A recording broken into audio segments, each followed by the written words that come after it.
Welcome to a special milestone episode of Should You Watch This with the Popcorn Priest. I didn't think I was going to make it to 100 episodes. No, wait. Of course I did. I knew I was going to make it to 100 episodes because I'm the Popcorn Priest. It's my mission to help you know if you should watch something, and I'll continue to do this for 100 more. I didn't plan this, but maybe I did without knowing it. This movie happens to be one of my all-time favorite movies, so it's only fitting that Predator landed as our 100th episode. Thank you for your support. Keep listening and share this with anyone who watches movies. Gear up and let's get to the chopper!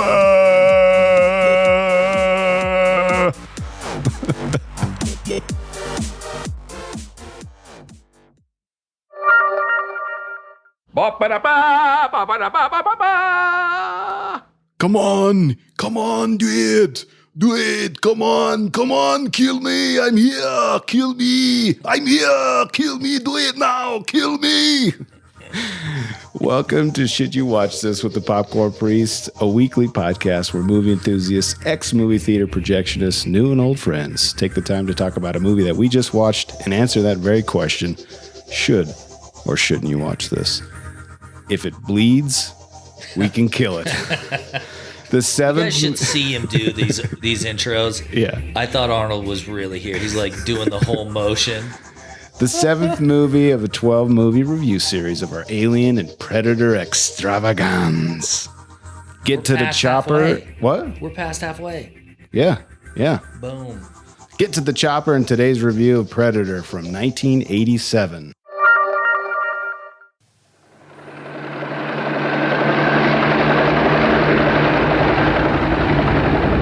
Nothing like it has ever been on Earth before. We cannot see it, but it sees the heat of our bodies. This is the and worst. The heat of our fear.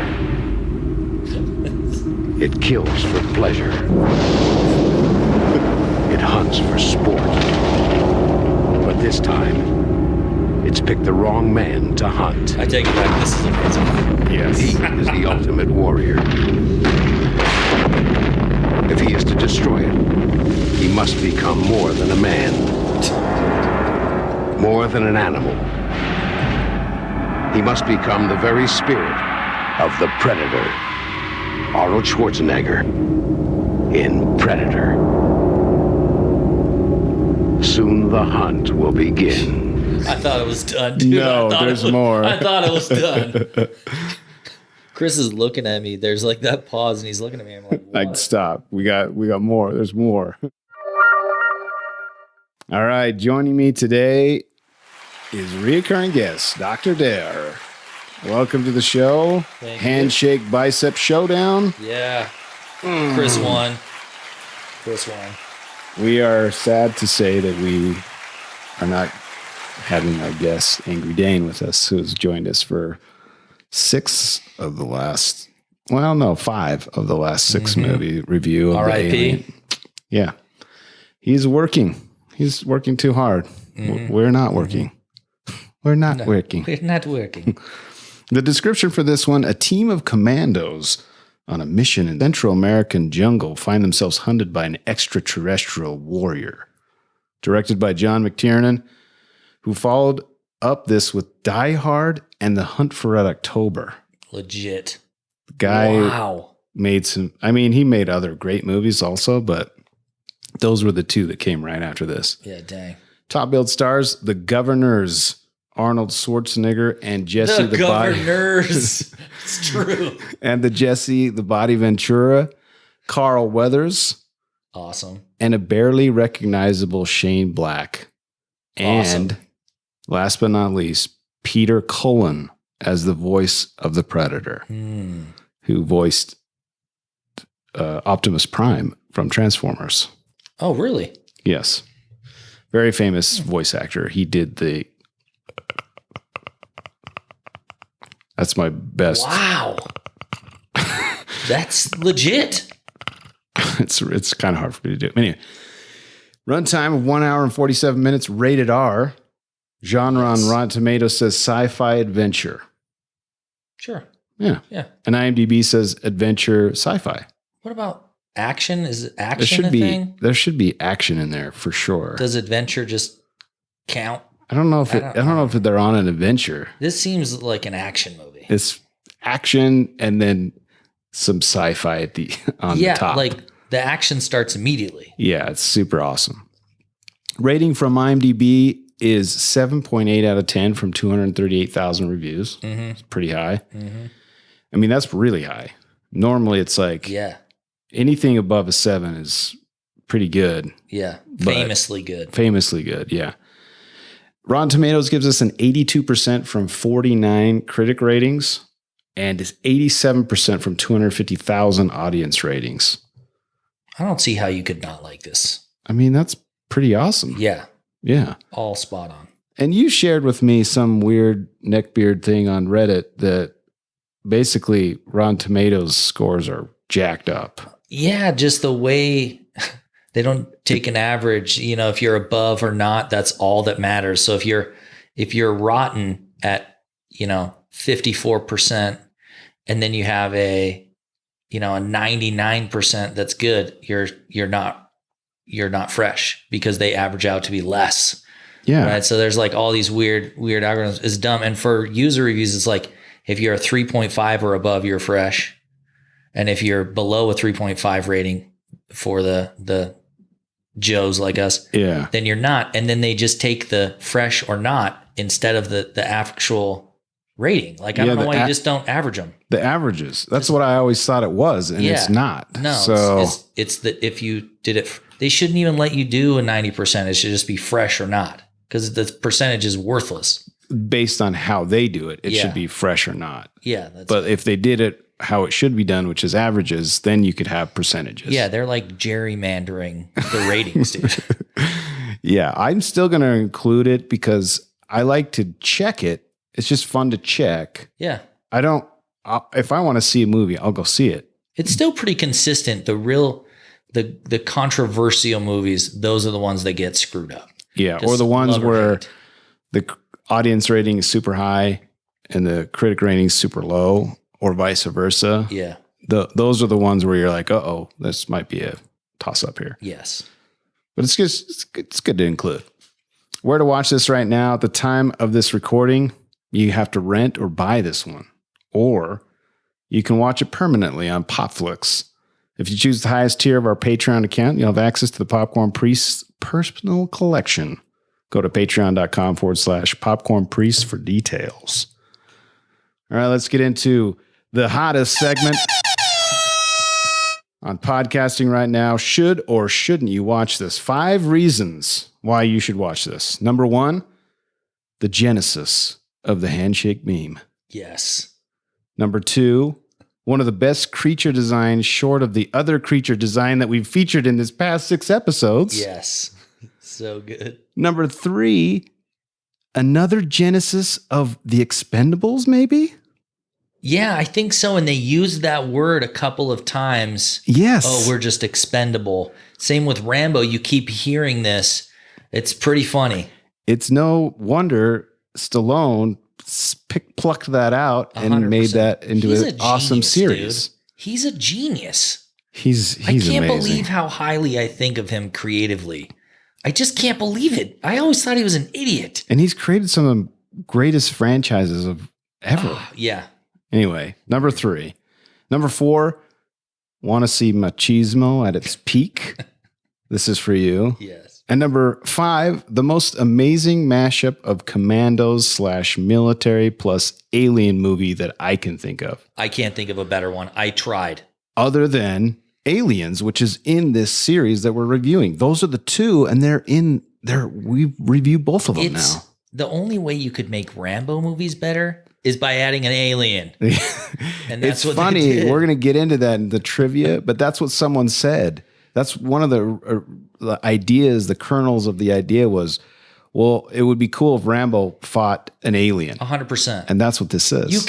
We said that when we were watching it. We're like, I'll bet they thought, we got to one up Rambo the only way. It's kind of the same thing that they do with Die Hard. It's like, this is Die Hard on a plane. This is Die Hard on a boat. Yep. This is Rambo with an alien. Yes. It's like That's the same thing. And one of the only dudes that looks swoller Oh my gosh. is Arnold. Oh Weighs my gosh. like double swole of Stallone. Sorry, Sly, but he's not even giant. Mad. Yeah. And this is peak. Oh. Peak. He's at I'm like rubbing my chest right now. I'm rubbing something else, dude, because he's a Arnold is sexy huge in this, and we'll get into some more of that later. But I have 2 bonus. This isn't very often I do this. Number 6, bonus. Many gratuitous, sweaty movements of the actors to try and show off the flexing poses. Yeah, they do. Yeah. They accentuate it. Like many times. Like they're holding the gun in a certain way and then bend it back. Yes. It's like a perfect pose from like a bodybuilding competition. So that's bonus number 1. Bonus. When the script was pitched around Hollywood, the shorthand description used for it was alien in a jungle, which is kind of the same thing we were talking about with Rambo in a jungle. Yep. They're like, this is alien in a jungle. It's funny that they were tied together so quickly. They obviously didn't have crossover plans. I mean, maybe they did, but I don't think so. But they just somehow when they made 2 very different movies, they're like, these belong together. Exactly. Drawn to each other. All right, let's get into Popcorn by the Numbers. For God's sake, just give me the damn number! All right, so we moved Box Office Hall into Popcorn by the Numbers because it's a number. Makes sense. Estimated budget. Did you look this up? I didn't. I tried not to look up any of that stuff. I'm surprised at a lot of these movies that I'm seeing in the 80s. I feel like in the 80s, we didn't hit this $100 million budget type movies, but there were still a lot of movies that were felt huge to me. Yeah. And they were made like on a $10-15 million budget. It's insane to me. Should I guess 15 million then? 15 million. Yeah, it's crazy. $15 million budget, and this made 59 million total. Yeah. Which seems like not a lot, but that was just domestic. I don't know if it was released worldwide. So, dude, 4X, like that's amazing. Yeah. Jesse Ventura was delighted to find out from the wardrobe department that his arms were 1 inch bigger than Arnold Schwarzenegger's. He suggested to Schwarzenegger that they measure arms, with the winner getting a bottle of champagne. Ventura lost because Schwarzenegger had told the wardrobe department to tell Ventura that his arms were bigger. Oh my gosh. This is like the reason why I put this first. This is like the epitome of machismo. Like, tell the guy your arms are bigger than mine, and then let's measure together with everyone in the room. Get him riled up so that I can shame him in front of everybody. In front of the crew. Arnold is maybe my favorite celebrity ever. I mean, of all celebrities of all time. So that makes me super happy because I love Arnold Schwarzenegger. I just love him. So to pull a prank back, Jesse Ventura pulled a prank on Arnold by pouring water over himself while at the gym before Arnold arrived. Thinking that Ventura was drenched in sweat, Arnold believed that Ventura was working out longer than he usually did. He resolved to begin his workout sooner. He and Ventura both started arriving earlier to one-up each other until they both started to arrive at 4 a.m. In an interview, Carl Weathers said that the actors would secretly wake up as early as 3 a.m. to work out before the day's shooting. Weathers also stated that he would act as if his physique was naturally given to him, but would work out only after the other actors were nowhere to be seen. So he was secret working out. Ventura was getting up super early. Arnold was competing back and forth. These guys were just like, I mean, it's no wonder they were not shooting HGH or steroids or something, because they were just like, how to get, I'm bigger than you, your arms. Yeah, the 80s, dude. They were all jacked. And this is mid coke, dude. Like they could have been doing coke too, man. Just pump it up. So Arnold lost over 25 pounds before filming began in order to better fit the role of a special warrior operative who would be lean as well as muscular. He cut. So some more by the numbers. The Predator costume weighed over 200 pounds.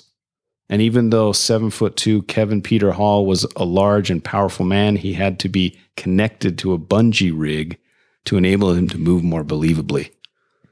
Like it's pulling him a little?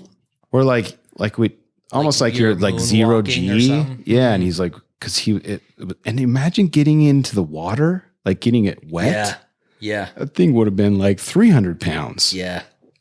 That poor guy, man. Who was that? And he's 7'2"? Kevin Peter Hall. Is he famous? Should I know him? No, we're going to talk a little bit more about him right now, actually. That sounds badass. So Jean-Claude Van Damme, Jean-Claude Van Damme was originally cast to play the Predator. You knew this, right? No. You didn't know this? No. I purposely stayed away from the like interesting facts. Okay, good. So he was cast as the Predator. The idea being that the physical action star would use his martial arts to make the Predator an agile ninja-like hunter. However, the original design for the Predator was too cumbersome and difficult to manage in the jungle, and Van Damme couldn't make the required movements in it. Additionally, it was reported that Van Damme constantly complained about the monster suit being too hot, causing him to pass out. Oh my gosh. While also voicing his reservations on numerous occasions about the fact that he would not be appearing on camera without the suit. Van Damme was finally removed from the film officially for being too short at 5'9". He had to be removed. Yeah. Well, he was like, I'm out. Like, I think he was on the set for 2 days and then bounced. Imagine him like fresh off the boat from Brussels. And he's like, yes, I'm in my first movie. And then and it was a red. So they had this, in order to achieve the cloaking effect, they made it red so that they could, instead of green screen, it was the only thing in the jungle that was red was that or blood. Yeah. And so they could like remove it out of the scene. And so he was in this weird, you can look it up on YouTube, you should. This weird like arachnid type looking, with like mandible jaws, and you can see Van Damme's face through the bottom of it. Really? And he's hopping around in the jungle, and I got to see this. It's weird. I'm imagining the Predator just like doing the splits right now. Just dude, like power splits with his junk, and then he just out. punches Arnold, dude. That's like, yes. Yeah, exactly. So Arnold and his team were bodybuilders between 6'2" and 6'5", which made Van Damme too small, like not opposing at all. He was replaced by Kevin Peter Hall, who was 7'2", and the suit was redesigned because even with a more imposing actor, it was felt not to provoke enough fear, because it was like really like insect-like almost. It's very scrawny. And are there pictures of this? Yes, there's pictures of the design. Speaking of that, the studio who's picked to do the design was called Boss Studio, and the studio picked Boss Studio because they wanted to save money. Their Predator was more arthropod, insect-like in appearance, and according to Schwarzenegger, it looked like someone in a lizard suit with the head of a duck. With the head of a duck. This is where Arnold's right. However, the suit was not felt to be scary enough, and initial performer Jean-Claude Van Damme couldn't properly move in it. On Schwarzenegger's suggestion, Stan Winston, who was his buddy, was brought in to redesign the creature for $1.5 million. Twice what Boss Studio had charged. This meant that the final fight scene had to be reshot completely. The new Predator was 8.5 feet tall, but the recast Kevin Peter Hall was 7'2". The costume was heavy and off balance, and Hall couldn't see with the mask on. Because of that, during the fight scene with Dutch, he actually did hit Schwarzenegger a couple times in the face. He can't see? Because he couldn't see. This is the best. This is the best podcast ever. And so this is a quote. This is a guy who worked at Stan Winston's studio. I remember when Stan came in and told us what he was planning for Predator. He said, and the bad news is we've only got 6 weeks to do it in. We were all stunned and we got a little confrontational with him. Why are we doing this, Stan? This is going to kill us. We just heard that another shop had been given a year to build a similar type of thing, and when we mentioned that to Stan, why can't we get jobs like that? And it's interesting, I bring this up because These guys had a year and it sucked rocks. What was it? The anthropoid the previous studio insect had taken a year to do that. to design it. And then these guys had 6 weeks and they came up with the most memorable. I mean, do you feel like sometimes when you have less time and you're up against the wall, you get way more cool stuff? Having restrictions is way better than having unlimited options. The restrictions force your brain to think in a different way. And so often, if you treat that the right way, you come up with fabulous results you would never have even thought of without those restrictions. That's like a huge part of my ethos is I set restrictions like that on myself, like in business and all areas, dude. It's dope. Well, and John McTiernan was like, hey, we can't have this weird looking design. We're in the jungle. We can't have cranes and harnesses in here. So it's got to be practical. But they were so afraid that, we don't want to do a man in a suit. And they say it was a low tech approach, but in this instance, the best solution to a specific set of problems. And this is Stan talking here. Often you'll hear filmmakers say, let's do something that doesn't look like a man in a suit. Stan Winston commented, and this is great.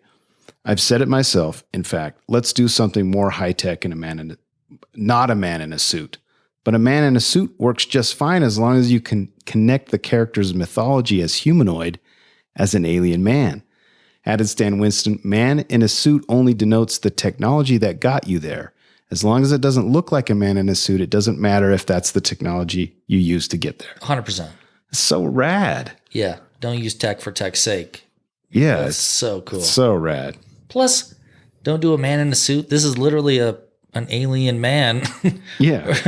Hunting things. Like, it's not like it's a 4-legged animal and it's a man. This isn't like the rats and the rodents of unusual size, right? Like, yeah. It's not an RUSS. Dude. Yeah. Like, yeah, dude. Like, and it wouldn't be cool to have a predator that's like a Starship Troopers insect. Yeah.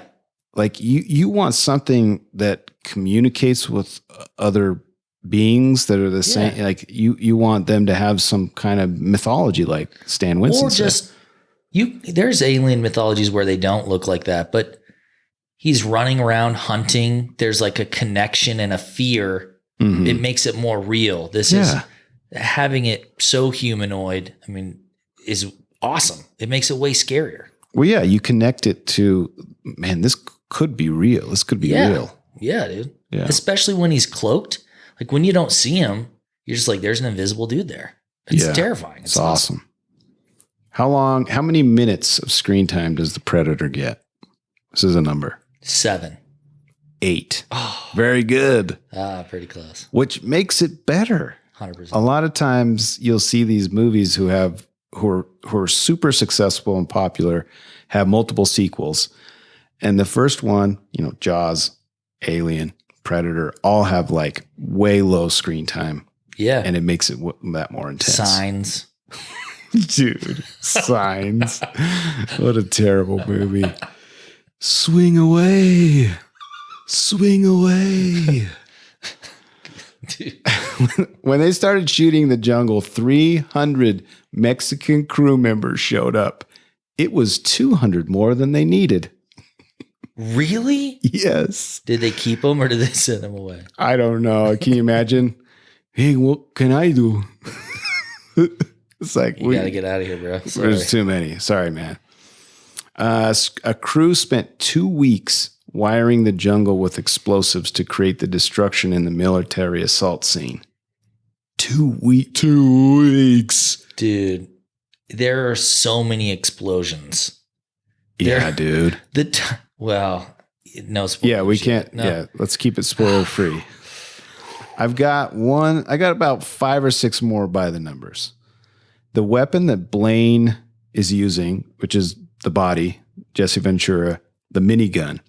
This is a weapon most commonly mounted on the side of a helicopter and has many, many modifications had to be made to make it usable in the film. It was powered via an electrical cable hidden down the front of his trousers, his pants. The firing rate was slowed down to approximately 1/3 the normal rate of fire, both to reduce consumption of blanks and to make the spinning of the barrels visible on film. Oh, wow. It is rumored that Ventura had to wear a bulletproof vest because of the forceful ejection of spent cartridges, but this is false. Unmodified miniguns eject out of the bottom, with the cases essentially falling out due to gravity.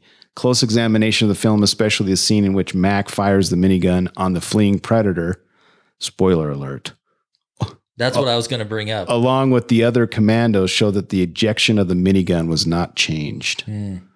So, Yeah, dude, you literally just spoiled the same thing I was about to spoil. I mean, is that a spoiler? I guess mean, it kind of is. Maybe I'll go bleep this. more into that scene. Okay, yeah, we don't there's know about more. what happened to them. We just know that Yeah, they're it's not- shooting. They're going to shoot at him, guys. There's lots of guns in here. They're trying to kill him. And the predator, I don't know if you guys know this, he's trying to kill them too. Yes, Spoiler. Sorry. it's a predator. Speaking of the gun, it's called Old Painless. That's what he calls it in the movie. Yep. Could only fire blanks for 5 seconds at a time, and they'd have to reload them. There's a person named Bangalore in Apex Legends, which I play all the time. Okay. And she says Old Painless. Oh, really? Yeah. She says there's some quip that she has. It's like, bringing out Old Painless. It's awesome. pretty sick. Obviously referencing Predator. 100%. Speaking of other guns and ammo that were used, the M203 grenade launcher mounted on Dutch's rifle. Remember that? He also fires that at the predator. Was a custom-made prop, not an actual grenade launcher. Okay, Makes sense. thanks, guys. Thanks. It was made by prop master John Zemanski for Scarface for the famous Little Friend scene. It was designed to fire blank 12-gauge shotgun shells to produce the muzzle flash. After Scarface wrapped, Zemanski sold the prop to Stembridge Gun Rentals, where it was rented for use in The Predator. Wow. So the prop That's launcher, the same gun? yeah, it has the distinction of being used on screen by both Al Pacino and Schwarzenegger, albeit mounted on different rifles. That's awesome. The same prop. That's And it's coolest. down from Miami to Mexico. Yep. It's so cool. Speaking of another, Jesse Ventura became the first actor to fire the M134 minigun handheld. Several actors have since joined this statistics, including the fellow Predator star Arnold Schwarzenegger in Terminator 2, Oh, is this the one where The Rock did it in Fast and Furious? and Oleg Taktarov in Predators from 2010, and that one. I mean, Maybe that's CGI, but he literally ripped it off of a helicopter. yeah, And then he flexed his arm. He flexed his arm out of the cast and then ripped that minigun off of the helicopter. Here's the thing. Why do I believe that Ventura and Arnold can do it, but I don't believe that for some reason when he did, I was like, come on. But these guys, I'm like, yes. Yeah, I don't know. I can't explain it. Some things you can't explain. The Rock's a big dude. He's huge. Yeah. I remember seeing pictures of him just as a wrestler. He is not that big as a wrestler as opposed to now. He's way bigger. He just keeps getting bigger every year, I think. Yeah. According to John McTiernan in DVD commentary, some minor cuts were done for an R rating. Predator 2, on the other hand, which we'll be reviewing next, had to be cut 20 times for an R rating. Or it would have been more than an R? Well, both of them would have been X had they not made the cuts that they did. But Predator 2, we just finished watching that, and it's very violent. It's very violent. Yeah, there's some nudity. It's extremely violent. It has a lot of extremes. It's very save extreme it for the podcast, but dude. So here's a stat that I couldn't fully vet out. So this is what I looked at. One of only 4 movies featuring 2 United States governors with roles as actors and not self-credits. So we got Ventura and Schwarzenegger. I could find the other 2, and they were because of Ventura and Schwarzenegger being the same movie. I couldn't find the 4th one of other governors. But the other 2 that I found were Batman and Robin and The Running Man, because both of them are in the same movies. Both of them. but I couldn't figure out the fourth. So if you know what it is, please tell me what it is. I really want to know. The last two by the numbers. In the Alien versus Predator universe, this film takes place 17 years before Alien versus Predator, which we will also be reviewing, and Aliens versus Predator Requiem, which we'll also be reviewing. So 17 years before that. And then I don't know. I'm assuming Predator 2 is like, years after, a couple years after. You've already heard our Prometheus and the Covenant, but yes, this super destroys their timeline. Yes, super. If they're fighting the aliens and you needed Walter to do that shit, like they just blew the timelines out of the water. Yes. No continuity there. Yeah. Well, when we'll get some really interesting connective tissue in Predator 2 that we'll talk about. Yes. So I was going to save the body count for next week because the numbers are kind of a spoiler. So that was my last by the number. Yeah. So do you want to talk about anything about the movie that's not spoilery that maybe would fall into by the numbers or not spoilery? Can I tell like a quick anecdote about somebody? Yes. Ventura, when he was the governor, they have a Confederate flag that they captured during the Civil War. Who? The South? He captured it from the South. It's in Minnesota. What do you mean? Ventura did? No, Ventura just has it. Oh, he just has it. And it's owned by Minnesota. And the South, I can't remember which state, has come and said, hey, that's part of our heritage. We want it back. And he's like, no, you lost. And kept it and kept their flag. And like they display it in there as like a trophy of the war. I just thought... in Minnesota. I just thought that was the coolest shit ever. They have a Confederate flag that they stole. And literally he's quoted as saying, well, I'd give it back, but we won. That's what Ventura said. Yes, dude. Oh, that's so awesome. I cannot repeat any of his lines in the movie. They are so aggressive. And I don't think if this movie was made again, none of the stuff that he says would ever be in a movie again. It's insane. It's the stuff that he says about a Tyrannosaurus Rex. It's so insane, dude. For the next week, we need to find like a clip where you can play one of them. Yeah.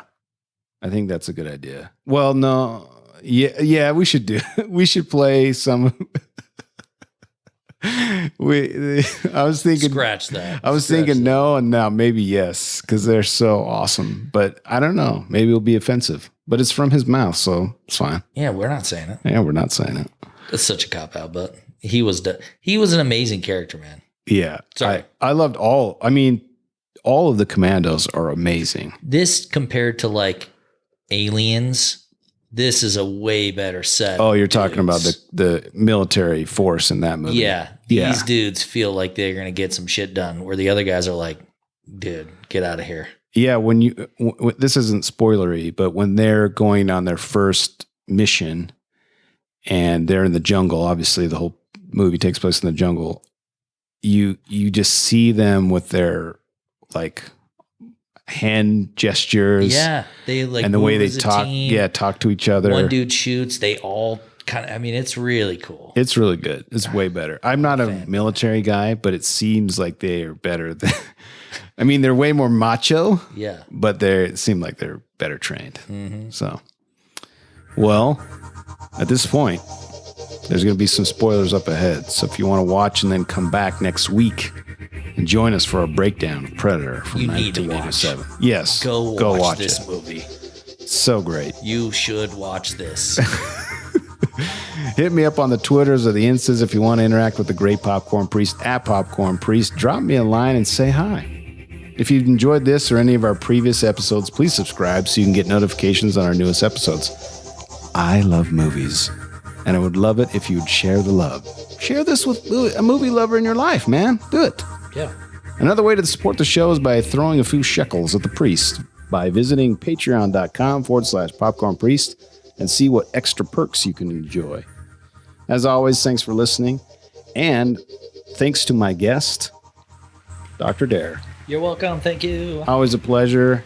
Join us next week for part 2 of Predator, where we strip off the skin and get to the meat and bones of this beloved film. We'll see you guys next week.